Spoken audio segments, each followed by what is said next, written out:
But if you want people to tell you they respect your brain, read Jeffrey Archer. Nobody was born with Jeffrey Archer in his hand. It's an effort to take the book and read it as a young person. That's how countries develop. That's how societies develop. That's how individuals develop, not the other way around. Okay, all right. So, Shall We Tell the President is a book that Jeffrey Archer writes, a novel in which America has got a first female president, and her name is Florentina Kane.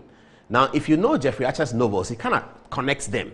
So Florentina Kane is coming from his most famous novel entitled Cain and Abel, in which he talks about Second World War and how Second World War brought Abel Rosnowski from the Eastern Europe into the United States, and how he came to meet a novelist, Cain, and other people, and then Cain and Abel began the battle. It discusses stock exchange, the American stock exchange. It discusses the politics of the time. It discusses Richard Nixon, all in a storybook. Jeffrey Archer is just a fantastic writer. Okay, so this book is a high recommendation from me. Now, what does Jeffrey Archer say in this book? And he writes, so this is an old book that he has sort of written it out again. So he says that at the end of The Prodigal Daughter, which is one of the books, Florentina Kane is elected president, the first woman president of the United States. At 7:30 one evening, the FBI learned of a plot to kill her. The 1572nd such threat of the year. In that year, 1572 is a novel. So at 8:30, 5 people have all the details. By 9:30, 4 of the 5 people who have the details are dead.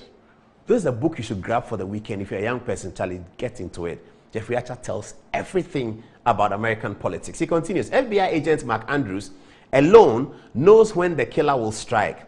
He also knows that a senator is involved. He has 6 days to learn where and how. 6 days to prevent the certain death of the President of the United States.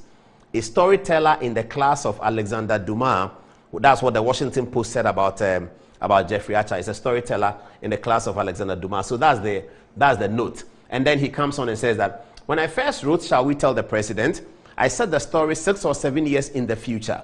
Now that the future date lies in the past, some of the story's credibility becomes impaired. That's very interesting. This is an old book. And Mr. Archer is saying that when he first wrote Shall We Tell the President, which would be before I went to university, so which would be like late 80s to the 90s, middle 90s. That's when he first wrote the book. And he said he set the book in the future. Now he picks up the book and he sees that some of the things that he thought was in the future, like some of the developments that were going to happen, have now already happened. So they are behind us. Like the IT revolution, he predicted a few of those things, okay? So he's saying that he's sort of retooling the book. And he goes on and says, since that time, I have written The Prodigal Daughter, in which the chief character, Florentina Kane, becomes the first woman president of the United States. It therefore seems logical to me, in recasting Shall We Tell the President, to introduce my first fictional president rather than keep the real-life name of Edward M. Kennedy, who was the focus of the original novel. So what Jeffrey Archer does, as he talks about, he picks up a real story and then he puts it in a novel. So if you read First Among Equals, one of the 3 characters, the 3 protagonists in First Among Equals, is Archer himself. So in First Among Equals, he picks up Simon Kerslake, Archer himself, I forget what he calls himself, and another person. And the 3 of them start life, some from rich homes, some from poor homes. All 3 of them end up in Oxford University. Some have school fees paid. One comes in by scholarship. All 3 of them went into parliament at the same time. 2 of them in the Conservative Party, 1 in the Labour Party. And the race for one of the 3 of them to become British Prime Minister. That's the content in the book, First Among Equals. Another Jeffrey Archer one. But tonight I'm recommending Shall We Tell the President. Okay. So he says, this gives it a natural link to The Prodigal Daughter and also to Cain and Abel.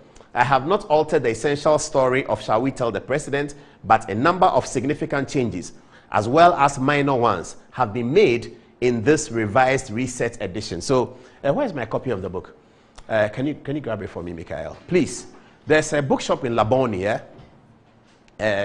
City something. I keep forgetting their name. They are in where Metro TV used to be. This is my copy of them. It's a small book. It's not big. Jeffrey Archer's Shall We Tell the President. For those of you who are smart readers, I'm not a very smart reader. So this 294 pages, this will take me about a month. But I have colleagues that I went to school with this book. They'll finish it, you know. That some guys are very smart and some girls are very smart too. They'll finish this book quickly. I will take a bit of a time, 1 month. But this is it. It's not big. It's not complicated. Get it. Young person, get it. Read it, read it. Let's read. You see, a reading society is a growing society, yeah? Alrighty. back to business. Okay, so we did an editorial here last Tuesday when we were discussing conflict of interest, and we cited 3 gentlemen who could have themselves in a similar situation as the current ministers of state who have done business in bond markets and all of those things. We cited the first example to be Togbe Afede, the Agbobo Mafia of Asogli, and he has a company called Strategic African Securities. And we made a point about the fact that that company does a good job, and they've been working for government after government, including this government, in which you will consider Togbe Afede to be an opposite person because of his comments and all of that, whatever it is. But even in this government, he's been working.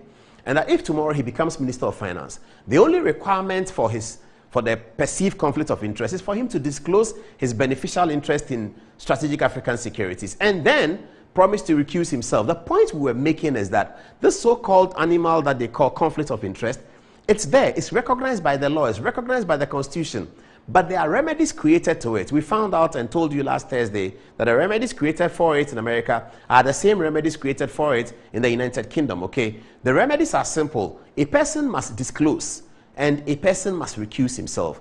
The point we made in terms of our nation-building conversations is that if we do not want this to continue as a people, Chairman Sabos has just inaugurated a committee for constitutional amendment. Let's write memoranda and say that criminalize conflict of interest or prohibit it.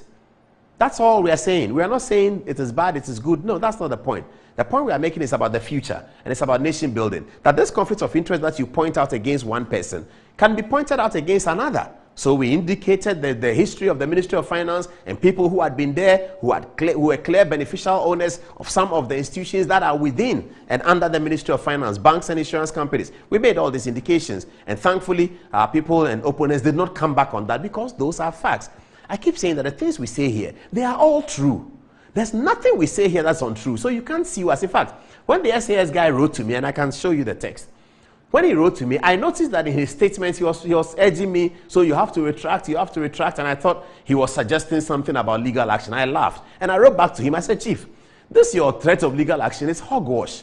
If I say that you earn money, and you didn't earn the money, it is not defamatory. Defamation is saying something that makes you look bad in the eyes of the right-thinking members of the society. So if I say you earned 100 cedis, not that you stole it, you earned it, and you say, no, I only earned 70, that's not defamation. I'm sure that went into the statement. So then I asked him, you say you didn't earn 40 million. How much you did earn? He wouldn't answer. I went back again. I said, how much? What did you earn more or less than that? He still wouldn't answer. That also finds expression in the statement about how much they earn. So I'll deal with it. First, though, let me show you the video they are complaining about. The video that Strategic African Securities is complaining about. It's a short video about what I said here. Please, can you play the video?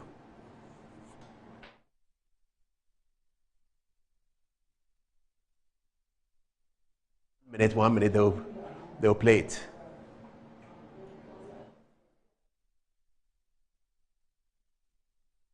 Let me show you photographs of 3 men whose companies have been listed here, who could easily become either Minister of Finance or Governor of the Bank of Ghana. The first one is Togbe Afede. Now, Togbe Afede's company is SAS. SAS, as you have seen, Strategic African Securities, have been involved in the borrowing. SAS has made at least 40, 50 million cedis to 100 million cedis since 2014 on this matter. All right. SAS has made 40 to 150 million cedis since 2014 on this matter. SAS says, we have not made that amount of money. What we have made is far less than what you said. That's all what the fight is about. So let's go to their statement and read it. All right. So it is entitled Rejoinder. It's by the Strategic African Securities Finance Group. And it's Strategic African Securities made 40 to 100 million as transaction advisory fee from the government of Ghana on bond issues. There's one reason why I agree with them making this statement, and it's about tax purposes. You see, because if I think they take me very seriously, and I'm happy about that. You know, if an important program says you've made this amount of money, immediately the tax people are going to call you. So to that extent, I agree with making the statement. That's why we're going to publish their rejoinder. Because if the tax man comes and says, hey, good evening, Ghana said people made 40 to 100 million in our tax books. That's not what we have here. So you have underdeclared. So to that extent, they need to make the statement. I get that quite clearly. So we are going to read it out. So taxman, forget about what we said. SAS are telling us what they made. But they don't tell us how much money they made, actually. They just say that they made less than 40. 39 million is less than 40. 37 is less than 40. I'm not so sure why in Ghana people don't like to publish these things. Because why not? Just say that we didn't make 40 million, we made 18. That's it. But they said we made far less than that. That part of the statement. Anyway, let's get to it. And now it starts as follows. They say our attention has been drawn to an editorial by Mr. Paul Adomotri on Thursday, August 18. SAS, please, one thing about me. I don't like the Mr. thing. Just Paul Adomotri, please. So SAS, whether you like it or not, I'll tell you. Next time you're writing about me, remove the Mr. I don't like it. Just so cancel Mr. and say our attention has been drawn to an editorial by Paul Adomotri. The Mr. thing, I don't like it. You see, the name Paul is a very important name. The guy was coming from Damascus, and the Lord Jesus met him. And he gave him a name. I carry such a, put Mr. in front of. What is Mr.? I don't want Mr. Paul, major name, the greatest apostle in the Bible. That's whom I was named after. So I don't want Mr. I don't want it. Even if I become doctor, I won't use it. Paul is major. Please, do you remember Paul Ince and Paul Gascoigne? Anyway, let's get on to it.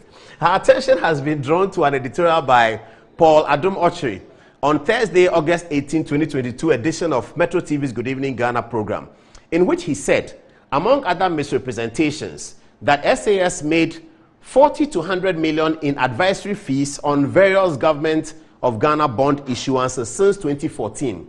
We wish to state categorically that the above statement is false, misleading, and was made with malicious intent. Correction. We have never made any statement here with malicious intent, and you cannot even establish that. So why do you say it? Or is it that it's a normal cliche? So when you are writing, SAS, they are a very great company. You don't write cliches. We don't make statements with malicious intent. What malice are we carrying out by saying that you are an important person, you have strategic African securities, you do business for government? Where is the malicious? Or the malice, just use it. No, malicious means a lot. It is impugning something to us, and we will deny it. I have never been actuated by malice. SAS, please get that, correct that. It is not malicious. You can say that all you want. We are sure that you will not be able to establish it. Okay, good. We wish to state categorically that the above statement is false, misleading, and was made with malicious intent. Yes, it may be false, it may be misleading, but it was not made with malicious intent. The incontrovertible facts are as follows. All right, let's go on. That's what I like. You see, they didn't come and say, oh, Paul Adomotri is a fool. No, they don't. They say, yes, they are serious people. They don't do that. Anybody who does that is not he should be examining his head.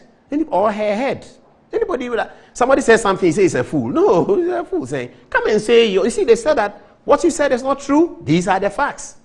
That's how we deal with it. It's only people who cannot understand it. You see, they do those things. Their head cannot understand it because they don't want to do the work. That's all. It's laziness. It's not that anybody's head is better than anybody. Nobody was born with it. We all work at it.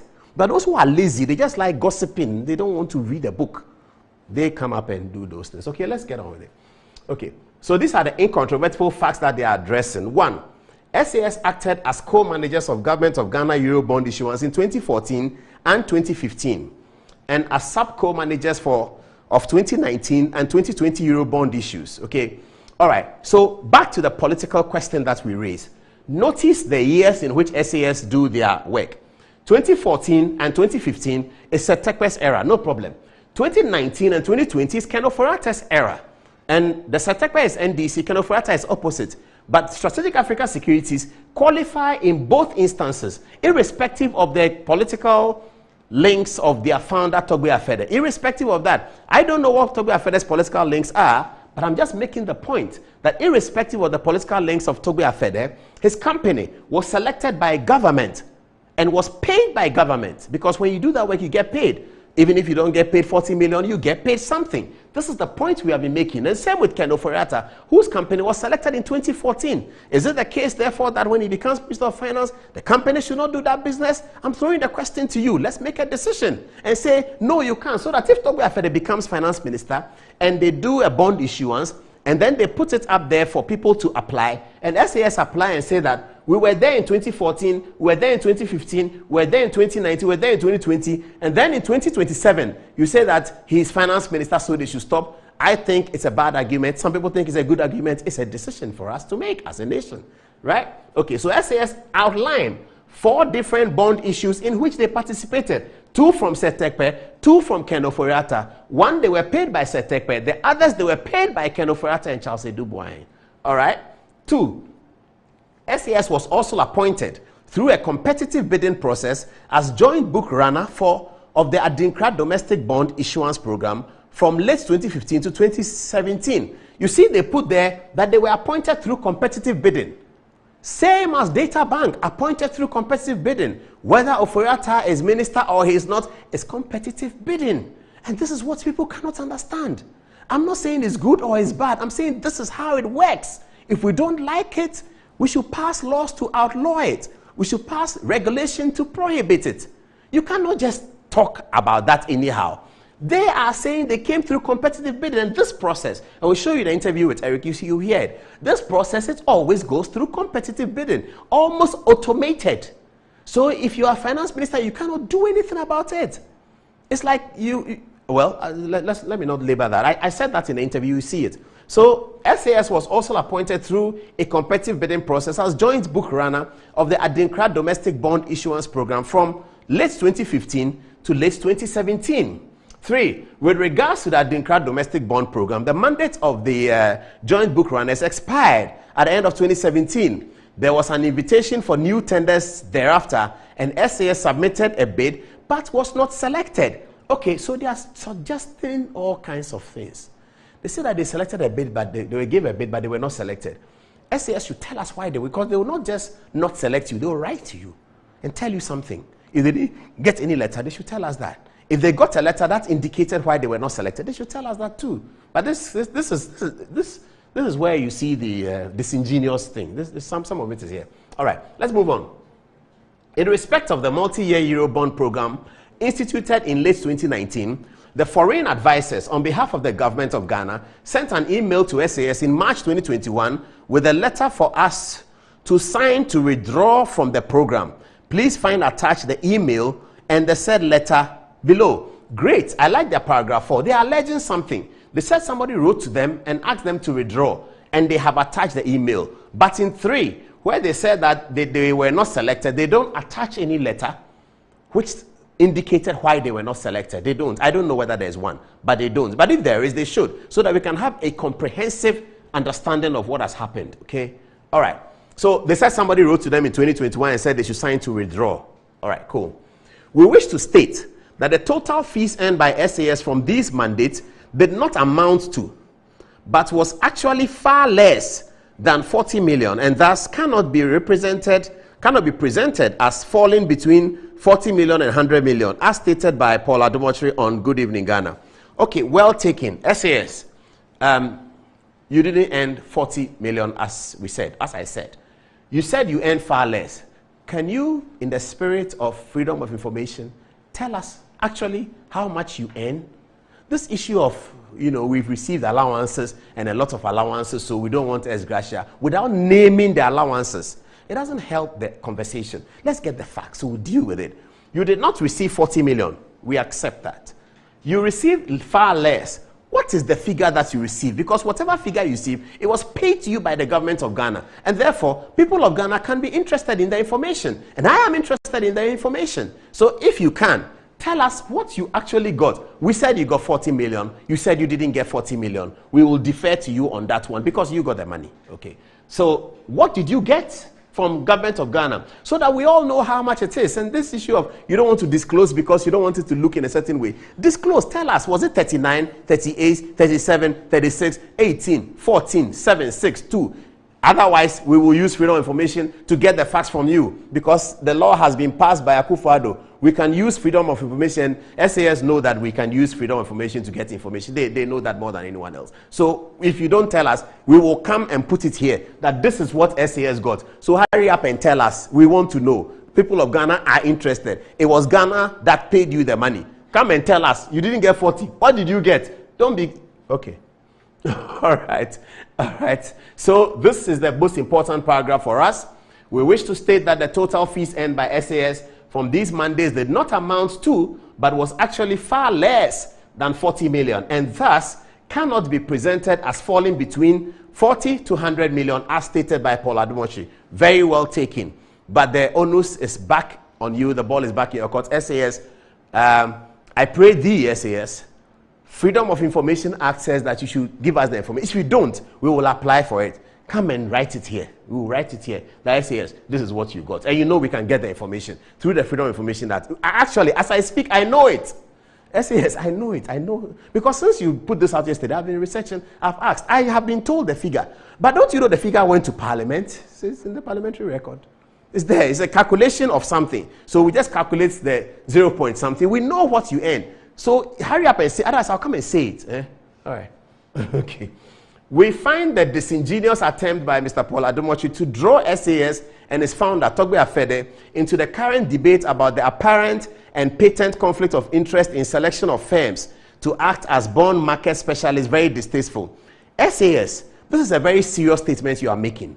You are stockbrokers on the market. You understand what happens. And this is what you are saying, that we are drawing Togbe Afede into what SAS describes as apparent and patent conflict of interest in the selection of firms to act at bond market. SAS, are you saying that in the selection of firms there's conflict of interest? You shouldn't be saying that. You are a brokerage firm. You know how these things work.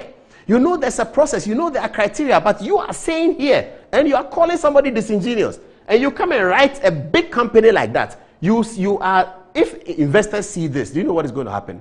You are SAS. You are such an important company. You write this, publish it, and agree that the processes that you have participated in, it is laced with patent conflict of interest in the selection of firms. SAS, you can't say this. This is very unprofessional for SAS to say that the argument about patent conflict of interest.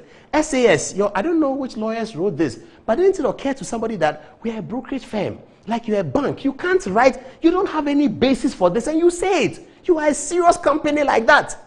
You see what happens when you get drawn into things you shouldn't get drawn into. A serious company. Look at what they say again. We find disingenuous attempt by Paul Adumochi to draw SAS and founder Togbe Afede into the current debate about apparent. This is very dangerous. A company like SAS should not be writing this and publishing it in the period where you are, when you have advised government of Ghana on bonds. You are telling the world that in the arrangement and selection, there is patent conflict of interest. When you are aware that there's a criteria, SAS, Data Bank, IC Securities, Blackstar, none of them should be able to say this. Look at SAS, look at what they are writing. SAS, you shouldn't say this. You should never say this. You are such an important company. When you issue a statement, these things should not be in it. You should issue a statement devoid of emotion, put the facts out, and that's how you started. You said you are putting out the incontrovertible facts. Yes, but this one is also incontrovertible facts. This is what you are calling part of the incontrovertible facts, SAS? This one? This is their last paragraph. And so in the last paragraph, they try, you are not a political party or some NGO. You are not Arise Ghana and Fix the Country and Let My Vote Count. You are not that, SAS. You are not Let My Vote Count. You are not Fix the Country. You are a serious company that we all respect. You cannot put insinuations in your statement and say that there is a patent conflict of interest in the selection of firms to act as bond market specialists. You can't say that I'm drawing you into the current argument when you know there's a criteria. And you know that if IC Securities has beaten you the criteria, they've beaten you fair and square. If Data Bank has beaten you, they've beaten you. If you have beaten Blackstar, you have beaten Blackstar. Fair and square. You all work together because of politics. See what you are writing. I mean, when I read this, I said, oh my goodness. SAS. Wow. You are calling this thing patent conflict of interest. We the people who talk, media, we can be saying these things. So for instance, when I said SAS earn 40 to 100 million, I mean, I can be forgiven for saying that. But somebody who works in the sector, who knows what they get, cannot be forgiven. So when you tell me you didn't earn 40 million, fair enough. I pull it back. But you cannot say this, SAS. This is dangerous for Ghana. Very, very dangerous. How can you write this? That there's patent conflict of interest in the selection of firms. I'm sorry about that. I'm really, really sorry to read this from a company that deserves all our respect. Really, really sorry. Okay, what else do they want us to do? I'll leave it here. I'll leave it here. It's 10 o'clock, almost 10 o'clock. I'm not sure whether we'll have time for the political conversation because the interview with Eric Appiah is coming up. Let's go, because it's SAS and because it's Togbe Afede, I have a song for them. My guy, Duagbe, Mela Duagbe, Monday, Duagbe, Tuesday, Duagbe. Even on my bad day, SAS, this last paragraph makes it your bad day. But the guy says, Chief says Duagbe. Let's hear him. What is that? One. Life is short, star. Me da she my dogba. Your problem I'm gaka. Me da she my dogba. I tried many things in the fall, but me da she my dogba. Don't neutral. Me da she my dogba. Monday, Tuesday, every day. If you're my bad days. Monday, Tuesday, every day. If you're my bad days.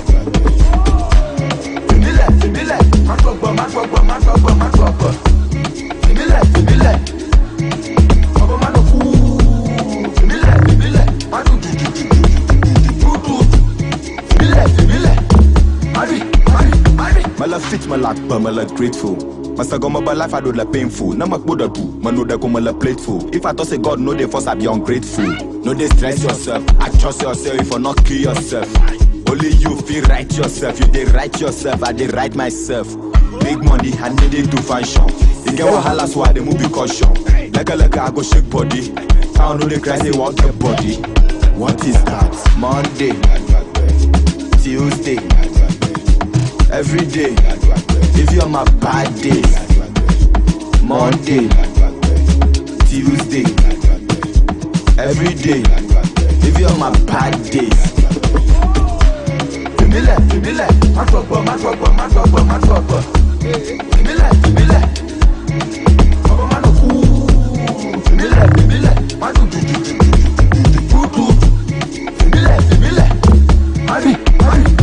Now I cook by Odiga. Okuta fa futo hanoga. Kuta vaga o joge. O property o hoge. Life is short star. Me da she my dogba.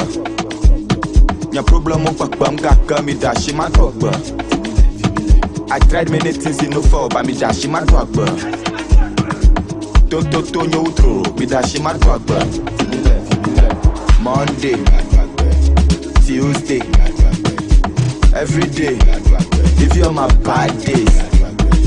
Monday, Tuesday, every day. If you're my bad days.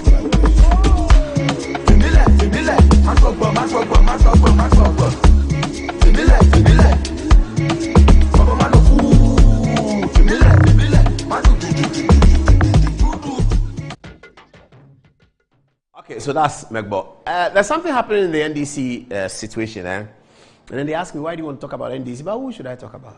There are only two political parties in Ghana. Kamna Bonfrey of CPP, good evening to you. I don't mean CPP is not part. CPP is a very big part. Did you see the video where Johnson Asiedu Nketia was concerned that some prayer had occurred at the IPAC meeting and he wasn't happy with it, and he said, Bonfrey said Ghana is a secular state. I can understand. I mean, you go to an IPAC meeting, the electoral commissioner says some pastor is praying. He says the pastor in his prayer cast insinuations. So ask the people who were there that, what was Asiedu Nketia talking about? I said something. What did the pastor say? Apparently, the pastor is reported to have said, anybody who has come to this meeting to frustrate it, may the blood of Jesus, you know that kind of thing they do. The blood of Jesus, the blood of Jesus. I think he thought it was him. I don't know. I wasn't there. But I was told this is the simple matter. He was concerned that the prayer meeting, etc. Anyway, our friend Johnson Asiedu Nketia is here. Yes. Johnson Asiedu Nketia for national chairman. Now this is going to be epic. It's going to be epic because this is what is happening. People are waiting for Asiedu Nketia to shift from the general secretary position, and then they will go and run it. Elvis Free Ankara, Fifi Kwete, now my friend Dr. Otokuno, all of them are in there. Now the controversial matter is, Ofuson Bofo has started a campaign, which is quite strong. He's saying that as national chairman, he has moved the parliamentary seats of NDC from where it was to a near par with the ruling government. He has organized parliament to be able to elect an NDC speaker. All of that is true. And he said that has never happened. It is also true. Now, the very thing for which Ofosu Ampofo is claiming plaudits and therefore urging NDC voters, delegates to re-elect him as chairman is the same facts that would have gone for Johnson Asiedu Nketia. You see what I mean? Johnson Asiedu Nketia, General Secretary, could actually claim stronger that I organized the party's parliamentary processes and we won so many seats. All the seats we lost in 2016, we won them. He can claim that too. In fact, on the night that the speaker was elected, I was in parliament. I saw Johnson Asiedu together. He also saw me, but we just shadowed each other, and then I saw him. He was standing there. When he saw me, he turned me to I turned. Then we just balanced, no problem. Then the guy, he shifted me and said, "Did you see your man?" I said, "I saw him." He said, "But he see you?" I said, "I don't know." He said, "Maybe he saw you." I said, "I don't care." So I saw him on the night. I saw him. I don't know whether he remembers. But when I saw him, no, I turned. He saw me, no, he turned. So cool, no problem. We are cool. We are cool like that. We used to be neighbors in Sakumono, so there's no problem. Yeah. Now that's what Johnson Asiedu Nketia, can also claim. Okay, he can say that I was General Secretary, but now he's jumping from General Secretary to contest the chairmanship. So I'm not so sure whether he can align himself with Ofosu Ampofo's claim, which makes it difficult for the party people to select. But from what I have heard from the party, it's going to be a very tough race. And it looks like this Ofosu Ampofo versus Asiedu Nketia chairmanship is also the contest, is the prelude for the contest between Kwabena Duffuor and John Dramani Mahama. If you ask any analyst, John Dramani Mahama is far ahead in the NDC race, a distance ahead, okay. But Dr. Duffuor is coming with his Ahunto and all of that. Now, if you don't know anything and you just look at the launch of Ahunto and see the statements Johnson Asiedu Nketia made, which was made in favor of Dr. Duffuor, then you look at the statements Ofosu Ampofo made, which seemed to be made in favor, or rather taking a little bit away from Dr. Duffuor as the originator and owner of the whole Ahunto focus, then you will agree with me that the division is clear. Ofosu Ampofo will be the John Mahama candidate if he remains chairmanship. Asiedu Nketia will be the John Mahama candidate if he remains General Secretary. But if he's going for chairmanship, I'm afraid he may not be the John Mahama candidate. Does Johnson Asiedu Nketia still possess what he used to have? I mean, if this contest was 12 years ago, Ofosu Ampofo will not stand a chance. No way. Asiedu Nketia will win. But that's not the same Asiedu Nketia now. And besides, he's the longest General Secretary since 2006 up to 2022 or so. He was General Secretary before Professor Mills became president. So it's not 2000. The election was 2008. So most likely they conducted the election 2 years ahead. 2006, he became General Secretary. He left Parliament, became General Secretary. He's been there 2022. So he's one of the longest serving members. Credits to him, though, he has resisted the temptation to become a minister and has remained with the party. That's really credit to him. Because, there's always a temptation when your party is in power, General Secretary, to also come and be minister, so you have policeman and all of that. The National Party executive work is like a foot soldier work. Some people don't like it and all that. But those who are focused, like I said, Nketia has demonstrated tenacity, very focused on it, and he's there. He remains there. But now he wants to move to the chairmanship. That's where the problem is coming. We're going to be observing it keenly and be giving you all the information. Don't worry, we'll get a lot of information from NDC as well. Don't let that not surprise you. This is how the industry works, okay? Let that not surprise you at all. So Johnson Asiedu Nketia is running for the chairmanship against Ofosu Ampofo. It's going to be a proxy fight between John Dramani Mahama and Johnson Asiedu Nketia. I should have had the NDC anthem ready just to end this one. But keep your eye on that. We are keeping our eye on that. We're going to do something about MPP, but it looks like we don't have time. Let's take text messages. We'll take a break, and then we go straight to the interview with Eric Appiah, who is the boss of Black Star Group, who have been accused by Honorable Adongo and other people of benefiting from some conflict of interest situation because the founder of Black Star, Charles Edubong, is Minister of State at the Ministry of Finance. Text messages. Let me start with you, Eunice. What do you have? Coming from Alidu Umar. Paul, I think you have to take your personal security very serious because I have realized that some people are not happy about Good Evening Ghana. So, Paul, I'm appealing to you to be aware of those people. And this comes from Baba Chairman, Tamale. Please, Paul, don't say no to my request for a copy of Jeffrey Archer's book. I want to read it from you. Thanks in advance. Kwame Ampe Ohiming also says, Paul, brilliant analysis from Toronto, Canada. Sorry. And then from Dr. Zamo, Read Jeffrey Archer and you will not insult people. Hey, punchline, Paul. From today onwards, I have added Alhaji to your name. Hashtag Alhaji Apostle Paul Addo. Okay, from Dateba, Pure Water, Sizeless, Matchless, Poadum Otri. Good evening, Ghana depicts truth, wisdom, transparency, and we encourage you and your crew to keep up the good work. Your kind is a great inspiration to the youth, and it forms part of the reason I can't let the week go by without watching your show. Kudos. From Gariba Abdullah Akonsi, Paul, you're an inspiration to people who are prepared to learn. Others should learn from you and stop the cheap insults they put out there. Ghana has come a long way. From Prince Phil Jones, Opoku, this program is for people who can analyze. It's too complex for those who lack analytical skills. Great work, Poadum Oche. From Jafar King, Paul, I think Ghana should set aside a day to celebrate your hard work.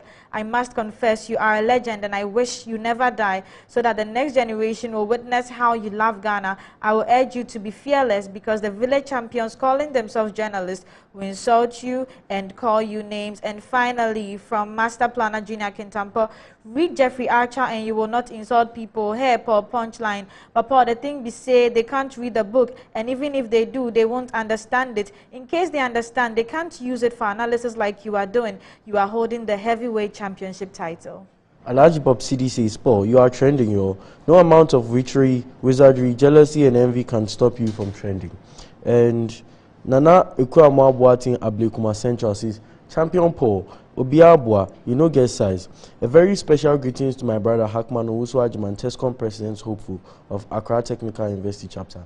And Samuel Owusu Boating says, Vintage Paul, the king of touchscreen analysis, fact and truth in Kwa. Let the ranting, this is very controversial, continue his political campaign for some incompetent dude who was booted out of office in an unprecedented manner. And Haj Baba says, Paul is one of the best journalists in Ghana. If you are not agree, kindly go to court. Okay, Sober Livingston watching us from Dansoman says, good evening, Paul. You are the greatest of all time. Thanks for the education. You are really focused. Forget the SAS fracas about the nebulous draconian comment. Okay. Mark watching us from the USA says, hello, Paul. Jeffrey Archer forever. My favorite is not a penny more, not a penny less. Please go easy on them today.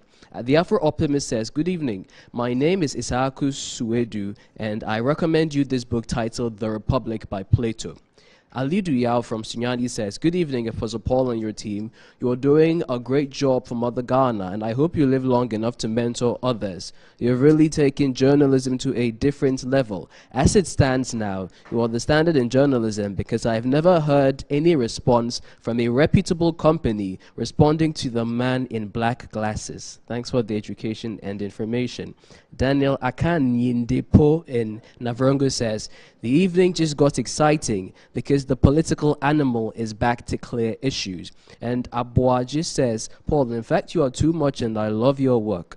Some journalists must be careful about the way they talk on radio or television stations. Our children are watching us and emulating whatever we do. We must leave a good legacy for our generation. Okay, so he talked about Plato's Republic. Yeah, one of my favorite quotations from Plato's Laws. That's another book. I still remember page 25 of Plato's Laws, the concluding paragraph. He said, the salvation of the state lay in removing government from untutored hands so that the state will be governed according to the findings of philosophy. I never forgot that. I read that in level 200. And it struck me when I read it that, wow, Plato said the salvation of the state lay in removing government, remove it from them. In removing government from untutored hands so that the state will be governed according to the findings of philosophy. It's in Plato's Laws, page 25. Go and check it. So tell them that they should read Plato's Laws. They will see it. When you read these kinds of things, your mind works in a different way. You don't have space for certain things. All right, we have the interview with Erica Pierre of Black Star. You should see that interview. And we'll just take a short break right now before then. so that we can make due regard to our commercial. But they've been attacking me, Pa. When I come for meetings here in the morning, the whole meeting is blasting me. You didn't take the commercial break, and the people are complaining. I'm sorry about that. Let's take the commercial break.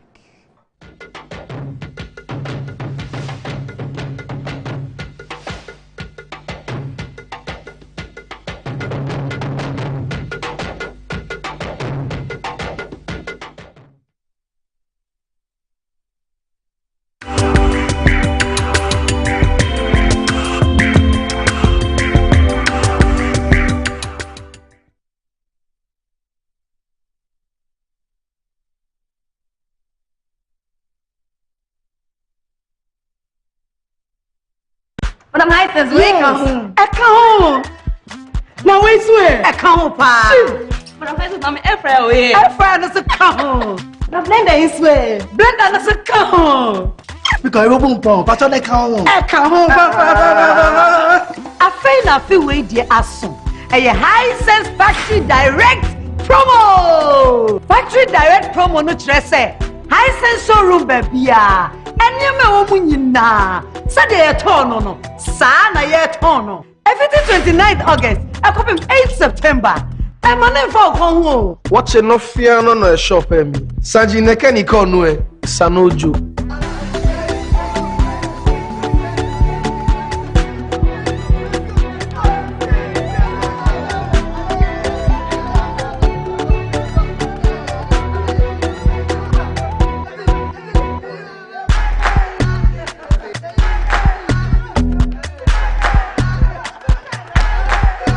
Everything 29th August. I come 8th September. Madam Hisense, Matiti Susel. Who? Hisense. Everyday prices for everyday people. There are days when you think, whoa, today I've earned it. Days when plans run longer. What if we order a Glovo? Or days when you can't control everything. Oh yes, because on Glovo, you can order anything you want. Glovo, you order, we deliver. They'll play a high press to force the mistakes. They'll dominate the aerial ball. They too tall. We will handle the pressure and smash them on the break. The number 9 has scored in their last 5 games. The passing will be quick, decisive, precisely. There will be drama in the dying minutes. This match will mean more than 3 points. They will have the home ground advantage. This is why I bet. This is why I bet. This is why I bet. Betway. This advertisement has been vetted and approved by the Gaming Commission of Ghana. Bet responsibly, not for persons below 18 years.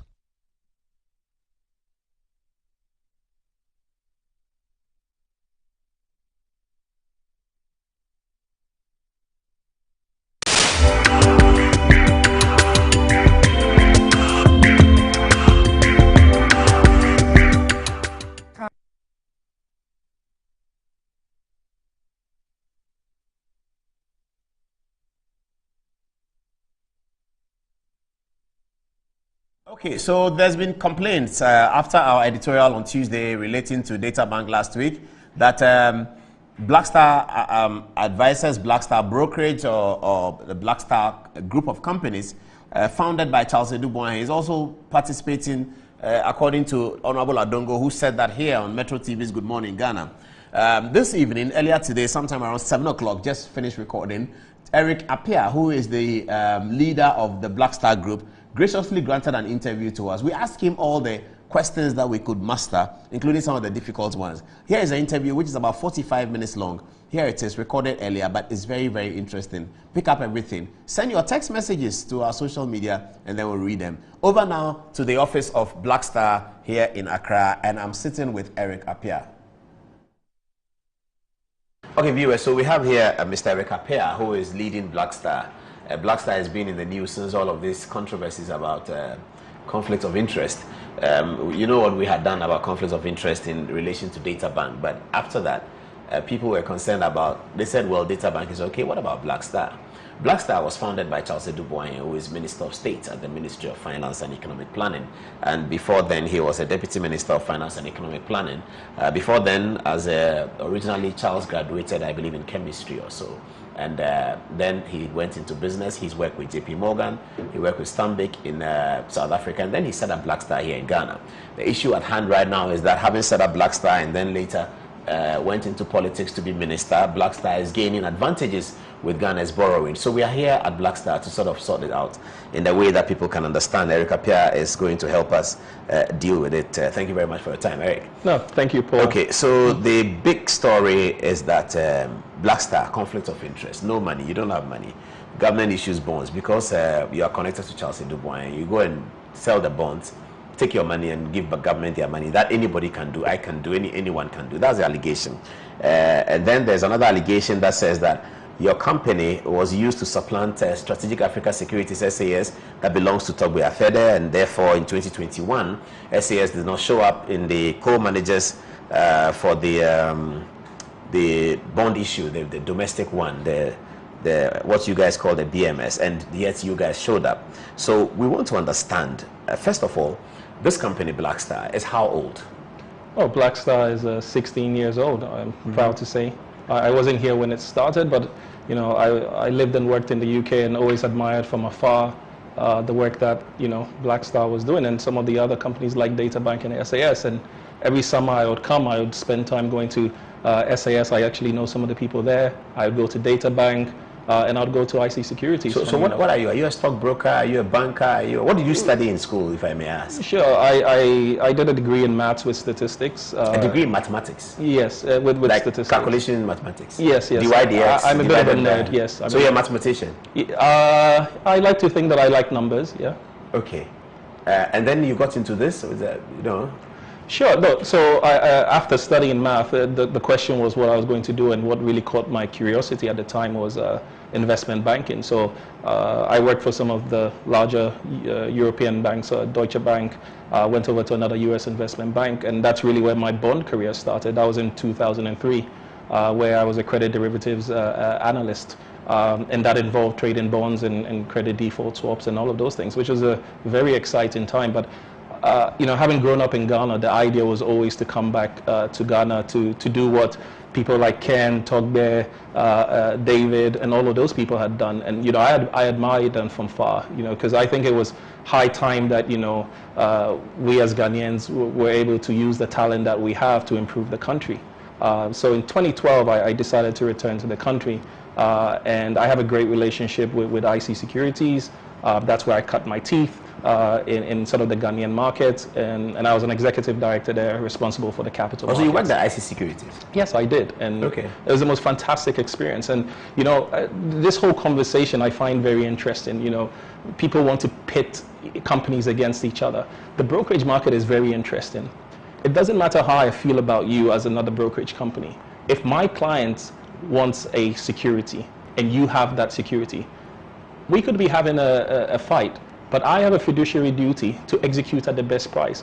So even if I didn't like you, for my client's sake, I would have to execute the transaction because I need the best price for my client. So you mean you talk to each other, you work with each other? We work with each other, we talk to each other. It's a very communal okay. So that we have. So established, Blackstar was set up a long time ago before Charles became minister. But Charles became minister in 2017, the Honorable Charles Dubois. Sure. Blackstar did not participate in the 2017 bond. 2018, I think there was another. Sure. Did not participate until 2021, even though, yes, there was participation from DataBank. Why didn't Blackstar participate in 17 and 18? Well, Blackstar at the time just had a new coach, which is myself. I mean, when did you join Blackstar? I joined Blackstar in 2017. 17? Yes. Before then you were at IC Securities? Before I was with IC Securities. IC Securities had been involved in the Eurobond stuff. Were you involved in that? Sure. I was the one who actually led the team at that point in time. And again, this is why I say... So you worked with the government of Ghana? Yes. I had the chance to work with Honorable Seth. And I think during his time, it was really important. You mean Seth Tekwe? Yes. Mm-hmm. And we went on the Eurobond Roadshow, and that was my first experience. And you know, I think with time, what had happened was you always had a couple of co-managers go. And for me, it was really eye-opening, seeing him having to make some very tough decisions at that time, you know, when the economy was quite difficult, to see what investors were saying, to see what the lead managers were doing. You know, you're not the focus because the international investors don't know coal managers. But what the idea was around Seth's time was get people in there, let them understand how these things work.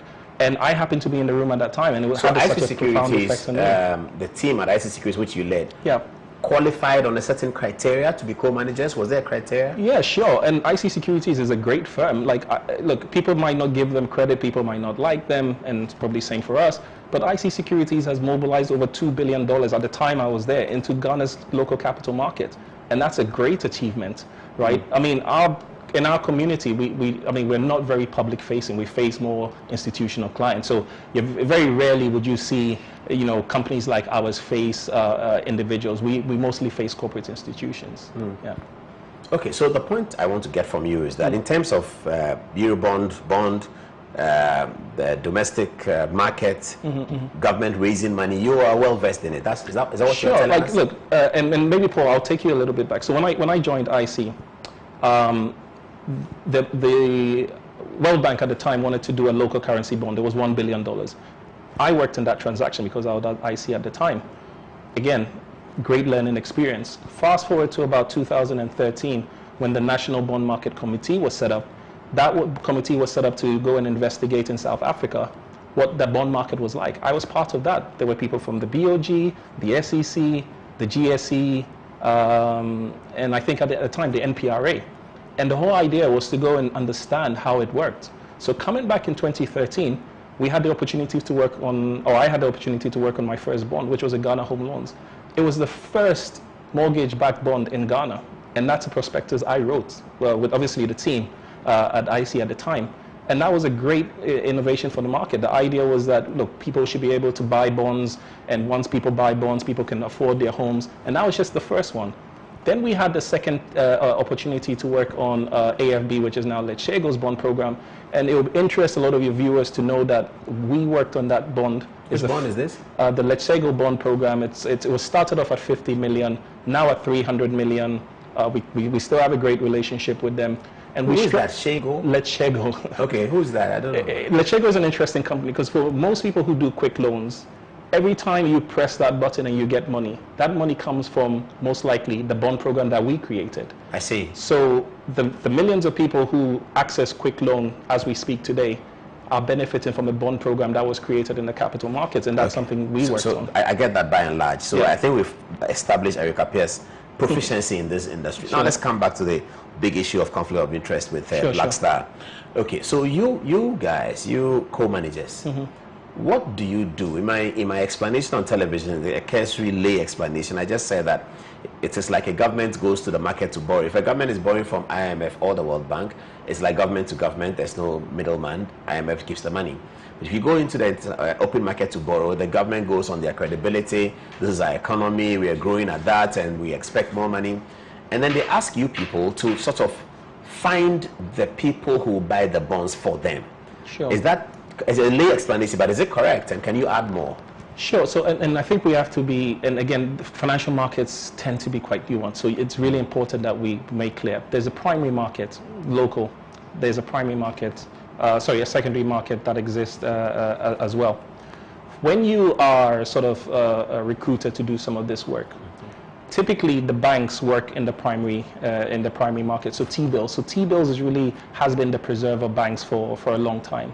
And I think... What has that got to do with government borrowing issue bonds? I'm confused. Well, T-bills are actually government security, so that's government borrowing, but it's short term. So typically a security that's less than a year will be called a bill, about 2 years a note, and anything above that is a bond. So when government announces in Parliament that they are borrowing from the domestic market, are they talking about T-bills? Exactly that. Well, there's a whole range of... They have a whole spectrum. T-bill goes on every day, isn't it? It goes on every week. Yeah, so it's ongoing. I'm talking about when the finance minister goes to Parliament and seeks Parliament approval to raise money. Yeah. Is he talking about T-bills? Well, it's the whole spectrum of debt that the government can raise. But there's a slight difference. You know, T-bills is the short-term funding, and typically banks will do that because when you go to the bank, you put your money in, you can take it out at any time. So the bank is usually skewed towards doing very short-dated lending or lending to the government on a short basis because they know that at any point in time, an individual can come for their money. Now, where they require the bond market specialists, and it typically has been expanded, and I'll go into that, is when you're now looking at longer dated securities. So the longer dated securities means what? So you buy the typical bonds bond above above 2 years. Wait for a longer time to get your money back. Exactly. So government is selling. So when they say government is selling bond, I'm an individual. I'm sitting down. They say government is selling bonds. It's selling it for how much? Well, and money has a cost, right? Yeah. So if you were to give a friend some money, I'm sure, I mean, you may not expect interest, but some other people may expect interest. Mm-hmm. And that interest is a function of how risky you think the person is. Okay. And so that cost... The more risky the person is, the higher the interest. The higher the interest is, Yeah. and that's what typically happens. And I think we've developed a very strange affection for high rates in Ghana, because the assumption is that higher rates makes me more money. On the contrary, higher rates actually loses you money. And as a company, some of the work that we do is try to help people or educate people on some of these things. Higher rates is actually bad for everybody, you know. So I'm going to go back to your question. Yes. And so when the government expects to raise bonds for a longer period of time, they require somebody who would go and sit with institutional investors and make the case as to why they want to buy. Why they would want to lend for the You are making the case to institutional investors why they should buy government of Ghana bonds. Exactly, yes. Okay. So we do a lot of research. We spend an ungodly number of hours. So you're speaking for the government of Ghana bonds, as it were? Yes, we're speaking and making a case. You're campaigning to the investor that you should buy this bond. Well, I mean, I think campaigning is a strong word, but I think... You're urging the investor to buy we're making this a bond. case for why it makes sense. And I'll give you a classic example. So if you're a pension fund, people are retiring in 10 years. Mm-hmm. The best thing a pension fund manager can do is match the duration of their assets with their liability. So a pension fund manager would naturally not typically want to buy short-term paper. It would buy long-term paper. So you work with these people to understand what the potential cash flows are, how many people are retiring in a particular year, and then you advise them that it would be useful to buy this government of Ghana bond. So what you need from the government of Ghana is a bond that has a longer term. Yeah, look, any debt manager needs long-term debt. But you said that the risk is higher if there's suspicion that the guy's payment situation could be risky. Yes. So if the government of Ghana's data that supports us, for instance, right now, Ghana has issues, downgraded, currency situations, those are fixed. You can't change that. So when you go to talk to somebody when we want bond, the information that you're sharing with the person, I'm saying that it ought to be known by the person. It's not secret. It's not your skill that you need to. And I'm driving to the question where people are asking, why does the government need you people? It's just cronyism. What's that? Data of government. In 2016, the economy was growing at 3.4. In 2017, the economy was growing at 8%. In 2018, the economy was growing at 7%. That's information that's known. So that pension fund guy, what are you going to tell him? So, and that's why I was talking about the asset liability matching. You can control what the impacts of these things are. So, for example, government wants to issue an inflation-linked bond. For a pension fund manager, that's good for you. So we would help you understand that what impact, let's say, an inflation-linked bond will have on your portfolio long-term, because obviously you have to pay people further down the line. I don't think you should take it for granted how difficult the work that we do is. It involves a lot of calculation. It involves a lot of interaction with investors. And but the data investors. That's available to you for a country like Ghana is known to all of us. Not exactly, and I would explain. The data is there, but what is the analytics? What are the correlations between? So if you have a portfolio now, you may think that you don't need long-dated bonds, but if interest rates are falling, you need long-dated bonds, right? And somebody has to tell somebody about that. And I'll give you a classic example. Some of the work that we do that has helped drive our volumes, we have a thing we say at Blackstar, we don't sell bonds, we provide solutions.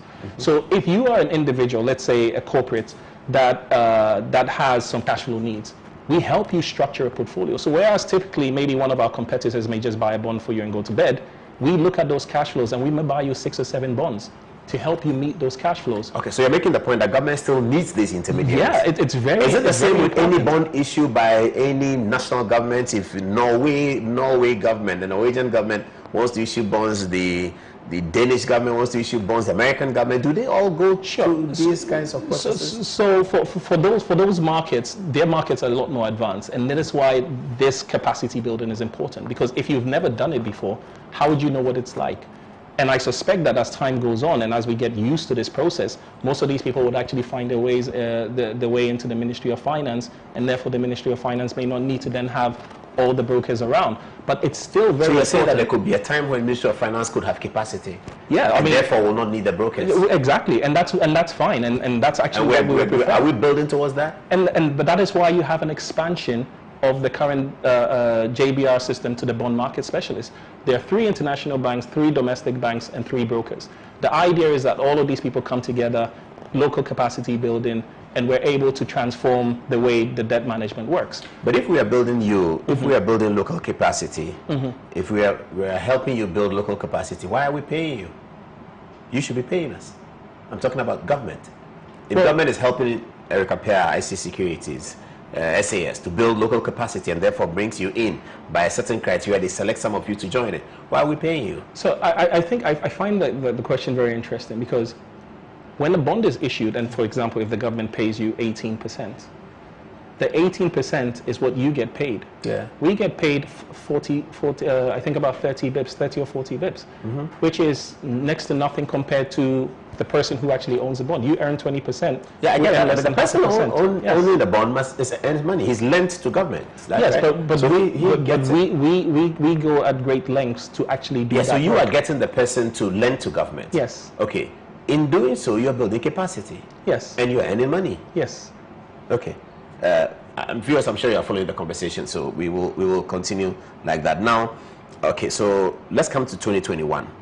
Give us the 3 names of the third tier you talked about. You had foreign banks in one tier, domestic banks, and then you guys, the bond market specialists. Yes. Yeah. How many were you? So there's 9 of us. That's what I'm saying. 9 bond market specialists. 9 bond market in 2021. Yes. Selected by criteria. Selected by criteria. Who and who were in? I mean, the list is widely available. We don't want to leave anybody off the chart. But certainly Blackstar was in. Blackstar was in, DataBank was in, and IC were in. Now and it was a criteria.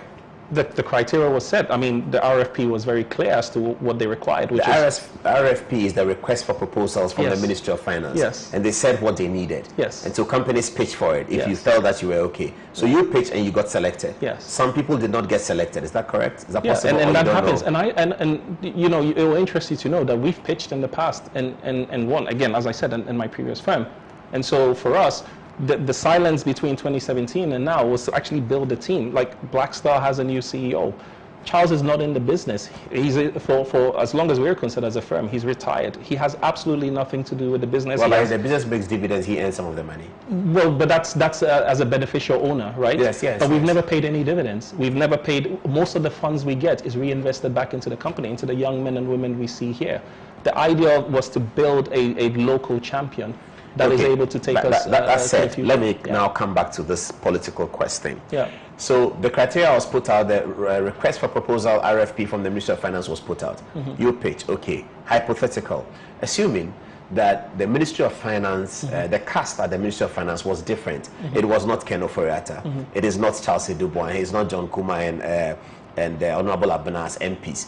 It is not Alhaji Muhammadu Bawumia as Vice President of the Jubilee House. It is not Nana Akufo-Addo as President. The same criteria. Are you confident that Blackstar would have yet been picked? I'm 100% confident in the team that we have. And look, you don't even have to ask me. You have to go and ask some of my peers in the streets about the quality of the work that we do.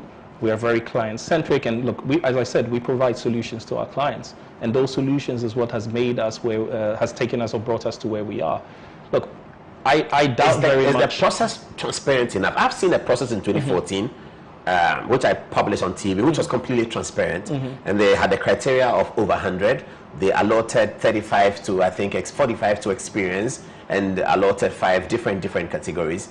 And in that criteria for 2014, EcoBank came top, DataBank came second, SAS came third. Are you suggesting that the criteria of 2021 is something like that, transparent like that? We can pick up and see I don't know what the criteria. The criteria. I mean, as far as I'm concerned, wasn't shared with. I mean, we are told exactly in the RFP what was needed, and we did that. When it comes to the experience of the team, I have no doubts whatsoever in my mind that it doesn't matter who the government is, given the work that we do and how we do it. I'm sure whatever happens. What about this conversation that Blackstar was used to supplant SAS? One lawyer said that on Newsfile. He said Blackstar was used to supplant SAS in the 2021 BMS situation. Is that the lawyer Peggin? Yes, Peggin. Pebu, sorry, yes. Martin. That's what he said on Newspal, yeah. It's fascinating, and the reason I say you shouldn't play with these type of things is when Black Star started in 2007, it was a broker-dealer. But for your trades to be recognized on the exchange, you would go to another dealer. In 2017, all the transactions we did about 40 million in transactions then, bearing in mind that I was part of the trading team at IC, which led the market then, and so moving to Black Star, there was always we were always going to have a brokerage because it made sense as our asset management business grew. We needed to have a brokerage to be able to push out the transactions we were going to do. In 2017, we did most of the transactions. We were relatively small. We were just starting out, waiting for our license to come, or etc. In 2018, which is sort of the missing number, we did about 156 million in transactions in a space of about 5 months. And we did, of that 156, we did 115 million with SAS. As our broker. So all these 100 and something transactions you did in 2018, we did it with who? Was it because you had an advantage that your shareholder, your founder is sitting at the Ministry of Finance as deputy minister? No. If I come to you, Paul, and you tell me that you have a property project you want to do, and you have some money and you want to buy a bond, if I buy and sell that bond for you, that volume gets recorded under... Oh, that's what you're talking about? Yes. So talking to individuals? Yes. When you go to talk to them, do you say that, by the way, Charles Edubwan is our founder? They don't care. They just need the best price. Nobody cares. Okay, I get that. It doesn't make a difference. I mean, it's like if you were selling a house and I came and said, oh, my father is XYZ, you don't care. You just want the best price. Absolutely, yeah. So that's how it works. That's exactly so this volume you trade is market with normal people and institutions. Every single transaction we have done is recorded in the CSD, and they can, whoever wants to look at it can go and check that. We have absolutely nothing to hide. The notion that, as a firm, we depend on the Honorable Minister, as great as he is completely wrong. I would love for him to take the credit, but we can't give him the credit because the credit all belongs to us. He has had absolutely nothing to do with the business that we have. But I want to understand the business in some detail. Okay, so it's like advertisements is coming. I pick it to the media industry, which I'm quite familiar with. So government wants to roll out some advertisements, and then they ask the National Media Commission, give us a criteria of the television program with the highest eyeballs. And if a person is information minister, he cannot do anything about that, because the highest eyeballs for television is digitalized. Social media is going to pull it out. Facebook is going to put it. Going to go on Facebook and see how many. Assuming the criteria is that you need a TV program that is recording at least 1,000 eyeballs with 60% of its programming. I can't force that. If I don't have the 1,000 eyeballs, I don't have it. Even if I'm the president, I don't have it. If the TV station is for me, it doesn't matter. Is that the kind of point you're making? That when the criteria is set, it doesn't matter who owns what? Yeah, look, when the criteria is set, and what is really important in all of this is the ability to execute. If we didn't have the ability to execute, we wouldn't be there. And bearing in mind, in this new BMS framework, it's probably the most meritocratic we've seen. It's very simple. If you can generate the most transactions within the market, you would qualify. And it's very important, because if you can generate the most transactions, it means that you have the most eyeballs in your case, right? Because it means that I'm speaking to people. I tell you no word of a lie. We must have driven more miles in this country than any other broker. Call any savings and loans or rural bank and ask them if we haven't given them a call or been over to the office. Across the country? Across the country. Or even in remote areas? In all regions? Have you been to Bono, Ahafo, Northeast? Yes, we have. And I have some of my team members who can easily confirm that. Risking life and limb to go and do this. Because for us, what is also important in all of this, and as I said, we don't sell bonds, we try and sell solutions. And if you have ever had an experience with Black Star, and look, Paul, I don't have to tell you this, just speak to anybody who has had any interaction with us. And I'm sure they will be able to tell you, we have a monthly market meeting called Market Color. We tell the market what we expect. Look, if bonds are getting weaker, we tell you. If interest rates are going up, we do all these surveys and we provide all this information. Now, when we finish that call, after we've spoken to you and you've had a chance to sort of digest, usually what happens is somebody picks up the phone and says, you said that and that. What does it mean? What does that mean for us in our portfolio? Okay, we'll be interested in the next bond that comes. That's the work that we do. We've never faced the government as a counterparty. Government has it's never been a client of ours. It's never given us money for anything. Everything we generate is market driven. But if you're in the BMS in 2021, government is your client. Government was your client in that transaction. You have to hear me out. Not a client in the form of like in the current BMS relationship, but what I think people have tried to insinuate is that the government gives us securities to go and sell. But that's what the Honorable Adongo said. He said that you guys have a capitalization of 1,000 cedis, something like that. I mean, he says something like that, and then he says also that what happens is that government wants to issue bonds. You guys are told to go and sell the bonds. So you go and sell the bonds, you take your commission, you give the rest of the money to government. In effect, government is spoon feeding a company that doesn't have to do anything. And if he's right, we're all going to be very angry, because I can do that too. If government calls me and say, hey, Mr. Adam, come here, I have bonds, go and sell. I call some guy, Charlie, will you buy government bonds? Okay, how much? How much are you giving me? I do that, I pocket the money. If you could sell a bond, if that's what it is, then it's not good. Look, if somebody's comfortable with talking about convexity, duration, Sortino ratios and all of that, then I don't know that exactly. But what he said gives the impression that I can do it too. No, I don't. So what really happens? Honorable Odongo is a fantastic man, and I'm sure he really sparked some great debates in the the finance committee and parliament. And as maybe a shadow finance minister, that's what you're supposed to do. The shadow is Atuforsen. He is shadow. Well, sincerely, or deputy shadow, if you like. Well, the real shadow is Kesel Atuforsen. Okay, no, that's fine. But that's my own thing. Okay, that's my own thing. No, that's fine. But all right. Even saying that a company has a capital of 1,000 Ghana cedis really doesn't make sense. And let's just be honest about that, right? 1,000 cedis in a company doesn't even get you past the front door.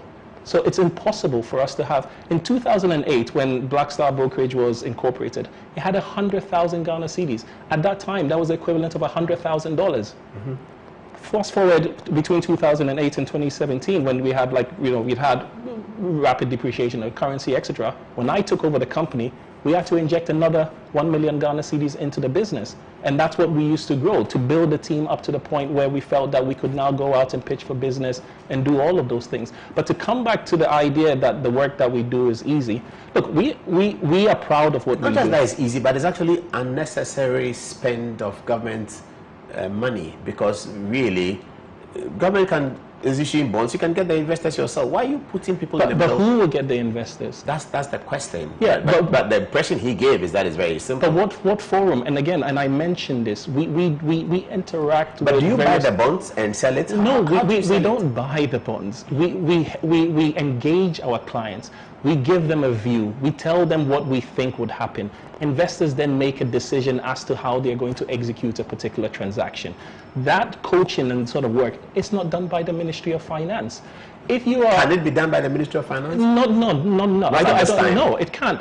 Why would the Ministry of Finance? There are about 100 fund managers. Are you telling me that the Ministry of Finance is going to speak to over 100 fund managers individually, looking at their portfolios in detail? That's a lot of time and effort. So the idea is that you have enough people, and that is why it was expanded. Look, let's not downplay the reason why the BMSs went from, or the JBRs went from. Who's JBRs? Sorry, the joint book runners went from what it was to what it is now. I think in the time it started, there was 3 firms, and only one was local. Fast forward to today, you have 9, of which I think more than half of them are local. And that's in the vein of building local capacity. But back to my thing around the work that we do. It's not easy. We in advance spend time coaching, getting information. Ministry of Finance doesn't run surveys with fund managers. We understand the intricacies of what fund managers do. We understand the intricacies of what pension funds do, what insurance companies do. Ministry of Finance is focused on managing its budget and doing all the things that it's supposed to do. Okay, so let me bring it back to media, whether we are on the same page. So World Cup is about to come right now. And we are looking at the World Cup, showing it and doing programming around the World Cup. So we hire somebody and say, we need about $2.5 million to pay for the World Cup and all that. Can you find advertisements for us? Something like that. And then he goes to find that, but he comes back and says, okay, I got this company, they'll buy out of your 2.5, they'll buy 300,000 of airtime. I got this company, and he's going to tell the companies that, look, this is World Cup. This is what they're going to do for you. This is the kind of eyeballs you're going to get. This is your product. You can put it on this one. So the World Cup is going on 3 TV stations. Put this advert on Metro TV because they are stronger here. Put it on TV3. Somebody will say that information should be known by the advertiser, but he really doesn't know it. Exactly. Because he's busy running his business. And that's precisely he's running an IRS business. He's running a retail business. And he's running an FMCG business. So we get somebody to go and do that, and we pay the person a commission. That's the kind of thing you're talking about? It's exactly that. And I go back to the selling of homes. If you're trying to sell your homes, you as an individual can't speak to 100 people. But there are people who speak to 100 people every day, and that's what we do. And so when you come to us and you say you want to sell something, we know where to send it to. And it's no different from insurance brokers. You know what? So you are connecting the seller to the buyers. Exactly. What Honorable Adongo sought to sort of say around the connection of buyers and the fact that we don't do any work, it's impossible. The work that we do is immense. We have to spend time. So let's wrap it up nicely. Okay. Criteria comes out. You pitch. You are selected. By only some may not be selected. Some are selected. You are told that you've been selected, and then you go out there and then get people to buy the bonds, and then you get paid a commission by government. Sure. Okay. So that's how it works. But I just want to make this clear, and it's really important. The brokerage business is a commission-based business. It's commission-based, yeah. Any insurance company could sell its products, right? But they have insurance brokers. Yeah. Where if I'm an individual, I go to and they can explain to me the differences between the structures that different insurance companies, and they get paid a commission. It's no different from a real estate broker or an insurance broker. It's the same thing that happens in our market. Okay, so you are suggesting to us that if you had not built the company since 2017 to be ready for the pitch in 2021, in spite of Charles Edubong being Minister of State at the Ministry of Finance, which is issuing the bonds, you wouldn't have been able to participate in it. Is that the point you're making? Sorry, just say that again. Are you saying that if you didn't build the capacity that you said you built since 2017 in this company, in spite of the fact that Honorable Charles Edubong is the Minister of State at the Ministry of Finance, which is issuing the bonds, you still could not have participated if you didn't have the capacity, in spite of the fact that the ministry is issuing the bonds? The amount of work that is done between the BMSs is very difficult to put in words.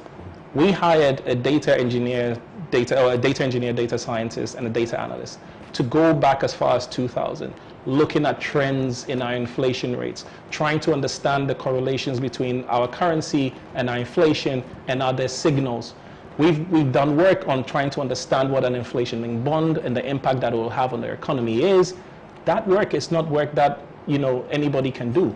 We as Black Star, and this is not even, and I'm happy to boast, can do that work. Because we had data analysts for 6 months. Are you better than SAS? Let's just say we're peers. Are you better than DataBank? Let me just say we're peers. Are you better than IC Securities? The beautiful thing about our business is that we all have strengths and weaknesses.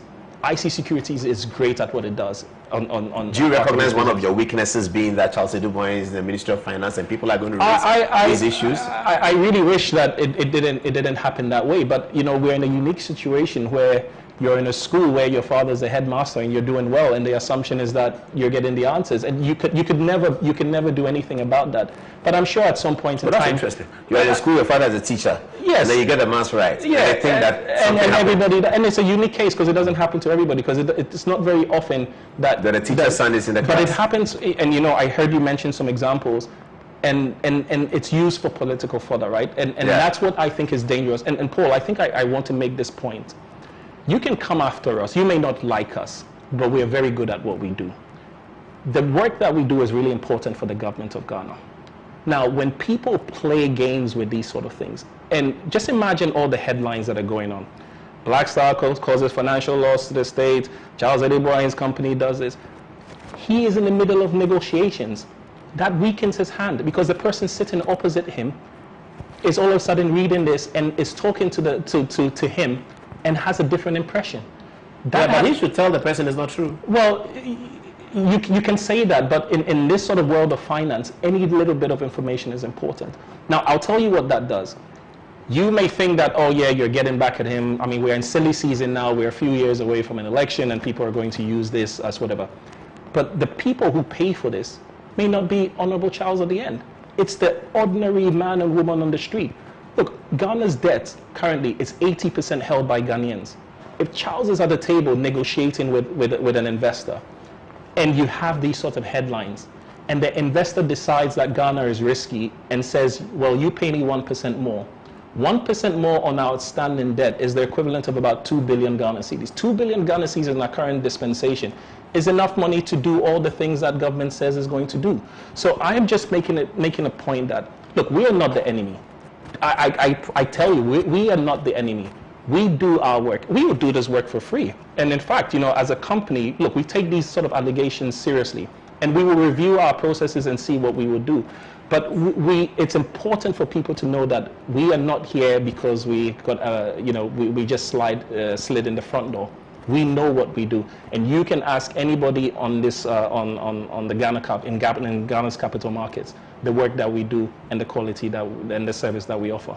So, again, the point is, don't let petty politics have such an effect on the country, because the people who pay are the mums and pops whose investments are in these government securities.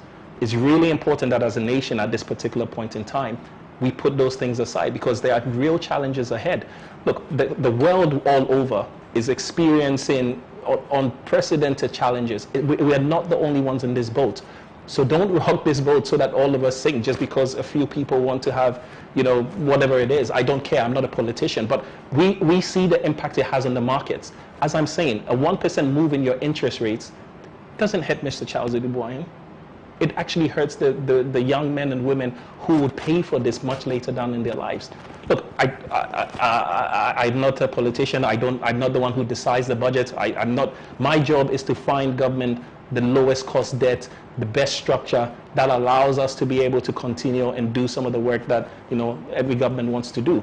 We will at some point in time, somebody's trading volumes will become better than us, and they'll do the job, and rightly so. We've never had the position at any point in time that we would be there forever, and that's why it's important in this structure that it's an automatic process, because then it's not subject to manipulation, and it's transparent. It's transparent. Okay, very well said. Do you want to go to Parliament? Look, because you keep saying I'm not a politician. No one said I'm not a politician when he was a lecturer than Professor Mills. He became president of Ghana eventually. Believe me, Paul, that's the furthest thing from my mind. You don't want? Okay, all right. That's the furthest thing from my mind. Right now, given your expertise, Ghana seems to be in crisis. You've just said that it's not just Ghana, but our currency today, the dollar is still hovering beyond 10, and since March we've had such a major currency devaluation. Professor Hanke, have you read his articles? He thinks that inflation in Ghana is actually 71%, it's not 32%.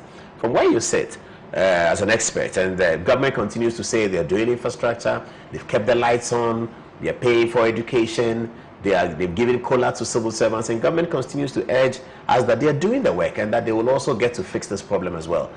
A lot of Ghanaians have panicked. Have you panicked? No, I haven't panicked, because I have great hope in the vision of the country.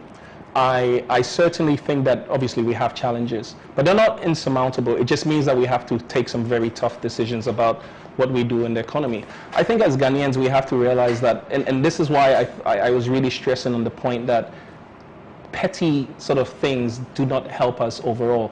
The focus has to really be on the economy. At the moment, there are perhaps negotiations ongoing. People need to be able to have the room to breathe, to do those, to execute those transactions, so that the relief can come. Look, and again, for my love for numbers, and I've done quite a bit of study. As I said, we hired data analysts to do a lot of work. We can get out of this, but we need room. So looking at our debt structure and what we need to do, we need to create the fiscal room for us to get out of this. It may take maybe a couple of years and from sort of our analysis to do it, but it's possible. One of the key things I do, and I often hear people say we import too much, which is true, but we're a rapidly growing economy, Paul. You're wearing a watch, you're wearing a phone. These things aren't made here. Like, they have to be imported. One of the biggest imports we have is fuel. Yes, there's rice and chicken and all those things, and I think, look, we have arable land. I think tourism is probably the lowest hanging fruit in so you're saying that instead of looking at the reducing demand, we should increase supply? Instead of looking at reducing demand of imports, as people talk about, we should rather work on increasing supply exactly of dollars. So tourism. Yeah, tourism. Tourism for me is a big one. And look, simple statistics. Every individual that comes into the country, even for 10 days, what's a hotel? $200. 10 days, that's $2,000. They would eat, etc., probably another $100 a day. So that's almost $3,000 for each individual that comes. You get 100,000 people in this country. That's $3 billion that comes into your country every year. 100,000 people. That's interesting. 100,000 people is only one flight extra every day because the average plane carries 300 people. So it's one extra flight, if you can get into this country by reducing all the barriers around people entering into the country, could potentially generate you $3 billion. Now, that's just 100,000 people. You can do the multiples, right? You get 200, you get more. 206 billion.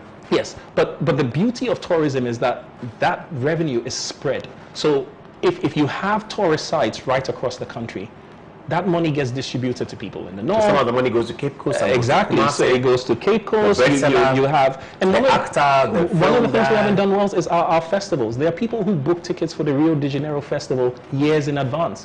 Why isn't the traditional Aboakye festival and some of the other festivals we do celebrate? We are currently celebrating Homowo.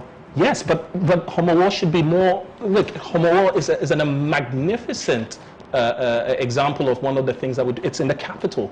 We should capitalize on that. There should be all the chiefs coming together doing the pageantry. Somebody will still tell you, Eric, you're speaking nicely, but that's for tomorrow. Today.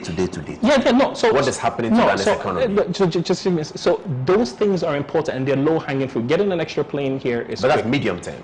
No, you can do that tomorrow if you want to with relatively little funds. You do something interesting at Mount Alpha Jado, you do something interesting at Bosom Tree, you do something in Morley Park, you go to right, because the president just announced year of return when he was in Jamaica, and then it turned out to be a tourism boost. But it's such a shame that we had COVID the very next year. So hopefully this year we'll get back to it. Well, this year, but I also want to go back, and that's tourism. But in order to have the tourism, you need to have the digital economy to be able to power that, because, when I travel, sometimes I don't even have a human being checking in my bag. It's all digital.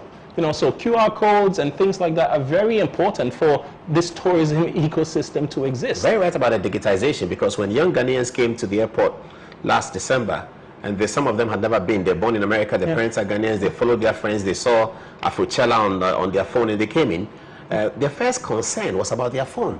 And they were very excited when the airports had the internet, and they could quickly connect to everyone. Those and things they thought nothing has changed. Those things are very. So digitization and infrastructure, good roads. Yeah, certainly good roads. Obviously you need your core roads that help your commodities, but you also have to be strategic in some of the sites you go to, like some of the key sites. Legon for me is one of the most beautiful architectural structures we have in Ghana. The University of Ghana. Yes, you can have tours around there. We don't have a zoo in Accra. And Paul, you might laugh, but the first time I saw a hippopotamus was in Austria. Why don't we have those things here? This is Africa, actually. I think these are where these things are. There are children who grow up not seeing some of these animals. Look, what are you doing to all these ideas and still say I don't want to be in politics? Look, someday, sometime, not in politics, but I may write a book. Ideas are needed as a politician. They're more intelligent ministers and members of parliament. Yes, but they need to come in. No, they're more intelligent people. Look, and before I came on here, the number of people who told me don't come, etc. But that's because everybody is scared to have a conversation, and that's because of the vitriol and the very poisonous sort of environment that is created. Yeah. That makes it difficult for people to speak out, because I'm sure as I speak out, people would say all sorts of things about me. But I know where my heart is, and I know, look, Ghana is the most important thing. We don't have any other country. And so for me, it's really important that we deal with it. But back to your question around what we do now. Look, there are tough decisions to be made around how we manage our costs, etc. A large part of our cost is interest and the public sector. And we have to look at how we can make some of these things more efficient. These things are very important for the longevity of the market. Look, part of the work that we do, and the reason why the works or broker-dealers, and most people think that all we do is government bonds, is the mobilization of capital in our local markets. Look, we just listed a gold company that has the potential, I say the potential, to create wealth. Now, if the private sector is enabled using the capital markets, as I mentioned, the quick loans as a product, It's transformative for people, but that came out of a capital market initiative. The Ghana Stock Exchange has done a fabulous job of empowering us brokers to go out and speak to people. Look, the SEC right now, previously when they came to your office was probably about 2 people. When they come to your office now, there's about 8 people. One of the things I didn't mention to you was, people talk about our industry and what we're doing. The banks have 1 regulator. Insurers have 1 regulator.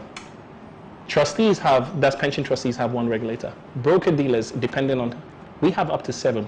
In our case, as a PD, we have Bank of Ghana. We have, obviously, our apex regulator is SEC.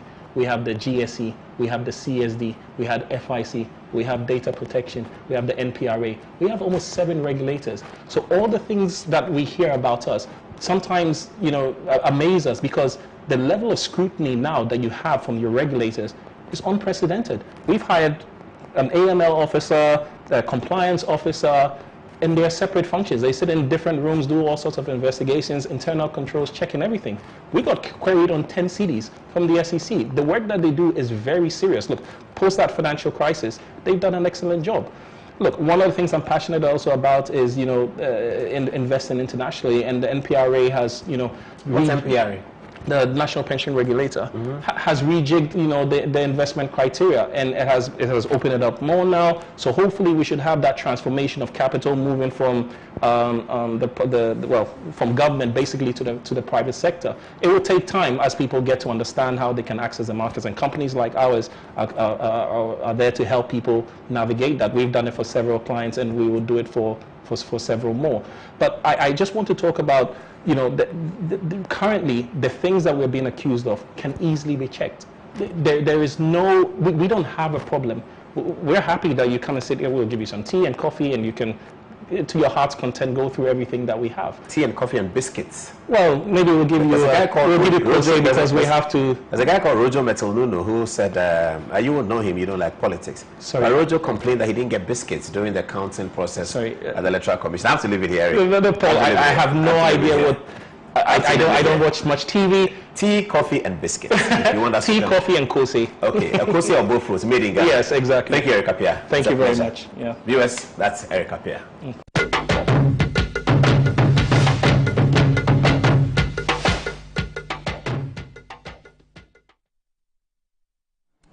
All right, what did you make of that interview? I thought it was a great interview with many insights. So those of you who thought that it was very quick, we'll put it on social media tomorrow morning. I'll work hard with Tarek so you can come at 6 o'clock in the morning so you can have enough time to look at it. Watch out for that. Eric Appiah, I think he's a great guy. Great guy. Calm. You saw that he's calm. And I always love mathematicians because that's one thing I coveted I never was able to do. I can never be a mathematician. If you kill me, I can never ever be a mathematician. The DY/DX alone, I ran away from it with speed. So when I see mathematicians, especially women who are mathematicians, and I'm delighted to say that my younger sister is one of them. She's a mathematician, much younger than me. I'm over 5 years older than her. Brilliant mathematician. So I really love her because of that. And so when Eric said he's a mathematician, I thought, wow, these are the people that I covet. I want to be like them. I wish, but mathematics. Okay, let's hear Eunice. What are people saying? From Kano Verity, at least Ghana is doing well now. And from Douglas Kujo, like always, Paul has nailed it. He is always talking about facts, which the majority of our journalists lack. And then coming from Dates Bar, Sizeless, Matchless, PAO, Good Evening Ghana depicts truth, wisdom, transparency, and we encourage you and your crew to keep up the good work. Your kind is a great inspiration to the youth, and it forms part of the reason I can't let the week go by without watching your show. Kudos. From Kwesi Jesse, intelligent guy. From Vincent Ofori, Saspa, you are making millions of dollars in this country and you can't employ a good PR firm to handle your communications. Also from Papaya Kuranga Babio, it is sad that those who lack the mental fortitude to sustain an intellectual discourse resort to insults because it requires no reasoning. Paul, I admire your analytical abilities and how you make your points based on facts without insults. I have my book and pen and I'm noting a lot of facts from you. Kudos to you and your team. Keep setting the standards higher. By the way, the last bit of the SAS is of the SARS response is very reckless, to say the least. From Owusu in Kwantabisa, I love the intellectual debate. You always put up no insults. This is what the Susupon people cannot stand. Samuel Ofosuba says, my good friend Paul, please don't allow yourself be drawn from your aim. We appreciate your touchscreen analysis. Stop being conscious of those Angeliwa journalists who don't even actually understand their profession. God bless our homeland Ghana and make great and strong. Take the commercial break right now so that we can come back and finish. So we're still finishing on Metro TV. The master control room has delightedly given me a bit of time because I should have been finishing at 11. Yeah, I'm always fighting with them. They're always fighting with me. Here's our commercial break.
To help meet your business and private printing needs successfully, we have just the right products and services. At Appointed Time Printing Limited, we specialize in digital printing, offset printing, packaging and security printing. Our innovative designs and complete professional touch on our print products such as posters, flyers, brochures, magazines, poll cards and any other print solution of your choice ensure that our customers are always happily connected to their audience. With our security printing section, our clients are assured of a highly secured and confidential work process from start to finish. At Appointed Time, our prices are very competitive. Locate us at the old GNTC building near Swansea Shopping Arcade, Accra. Contact us on 0501 454165, 0501 454167.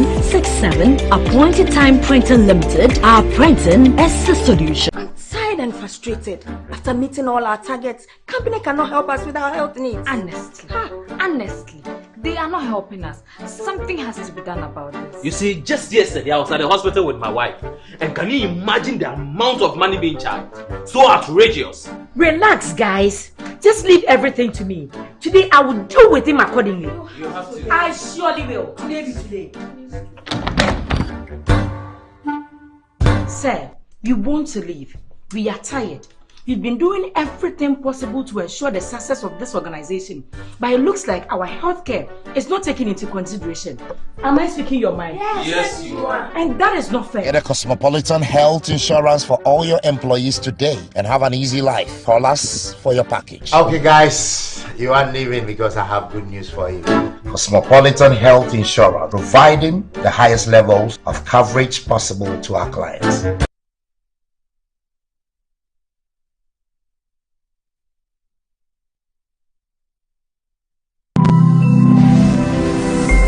Metro TV, insightful and inspiring moments.